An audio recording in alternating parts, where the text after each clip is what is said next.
بسم اللہ الرحمن الرحیم۔ تعریف اس خدا کی جس کے قبضے میں میری جان ہے اور جو اس کل کائنات کا مالک ہے۔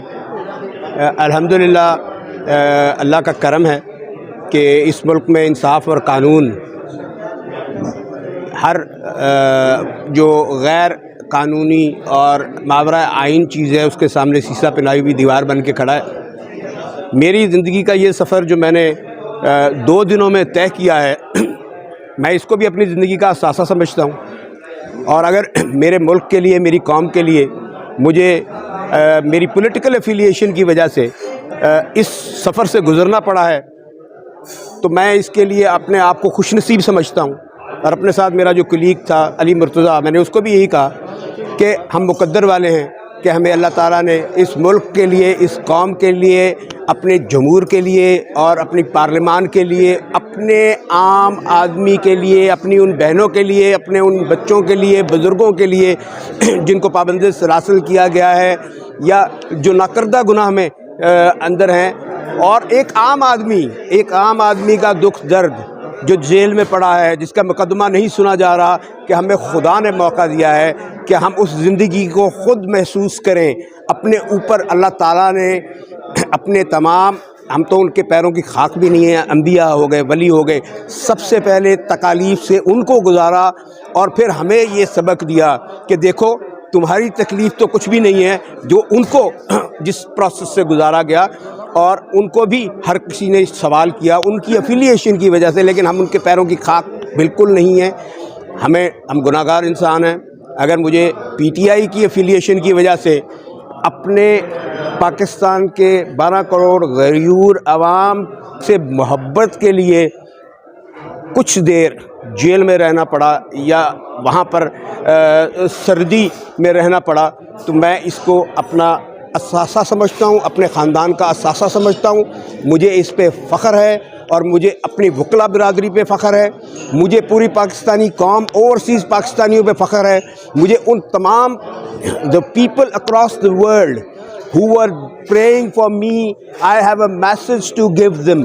that the legal fraternity around the world might be taken as a symbol of resistance,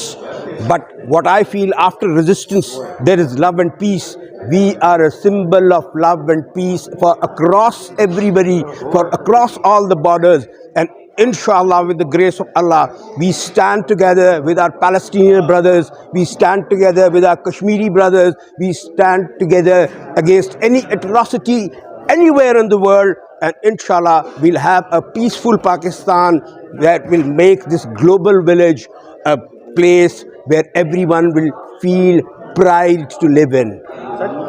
آپ کو اس سے پہلے آپ کے والد صاحب کو 2007 میں آئین اور قانون کی بالادستی کے لیے جس جدوجہد میں ان کے سر پہ خون بھی نکلا تھا۔ آج وہی مشکل وقت ہے، آپ لوگ پھر نکلے ہیں، اسپیشلی وکلا برادری جو نکلی ہے، تو کن مشکلات کا سامنا کرنا پڑتا ہے آپ لوگوں کو؟ بالخصوص آپ نے جب سے پی ٹی آئی جوائن کی اس کے بعد سے جو آپ کے اوپر ہو رہا ہے۔ میں ان کو مشکلیں نہیں سمجھتا۔ وہ کہتے ہیں تندیے باد مخالف سے نہ گھبرا ہے عقاب، یہ تو چلتی ہے تجھے اونچا اڑانے کے لیے، اور میری طاقت میرے رب کی عطا کی ہوئی ہے، مجھے عزت میرے رب کی عطا کی ہوئی ہے، میری سانسیں میرے رب کی عطا کی ہوئی ہیں، اور میری ہمت میرے رب کی عطا کی ہوئی ہے۔ وہ لوگ کہتے ہیں ہمت مرداں تو مدد خدا، میں کہتا ہوں نعم، مدد خدا تو ہمت مرداں۔ آخر میں جو اس حوالے سے کہیں گے جو کاغذات نامزدگی پی ٹی آئی کی تمام سینئر قیادت اور لیڈرشپ کی مسترد ہو چکی ہیں، کیسے عدالتوں میں لگی ہیں، دوسری طرف عمر ڈار ہے، اس کی والدہ 2 روز سے عدالتوں اور ہائی کورٹ آ رہی ہے، ان کو بھی ابھی تک بازیاب نہیں کرایا گیا۔ کل آپ کو بھی پیش نہیں کیا جا رہا تھا، لیکن نقوی کی ہدایات پر پھر آپ کو رات گئے پیش کیا گیا، تو کیسے دیکھتے سر یہ ملک میں الیکشن کے نام پہ کیا ہو رہا ہے؟ یہ کوئی نئی بات نہیں ہے، یہ ان کی ریت ہمیشہ ایسی ہی رہی ہے۔ وہ اپنا کام کرتے رہیں، ہم اپنی جدوجہد جاری رکھیں گے، پرامن جدوجہد جاری رکھیں گے، آئین کے اندر رہتے ہوئے جدوجہد جاری رکھیں گے، قانون کے اندر جدوجہد جاری رکھیں گے، اپنے دلائل سے، اپنے عزم سے، اپنے رب کی مدد سے انشاءاللہ آپ دیکھیں گے کہ ان کے خواب شرمندہ تعبیر نہیں ہوں گے۔ اللہ تعالیٰ اس ملک میں جمہوریت، قانون کی بالادستی اور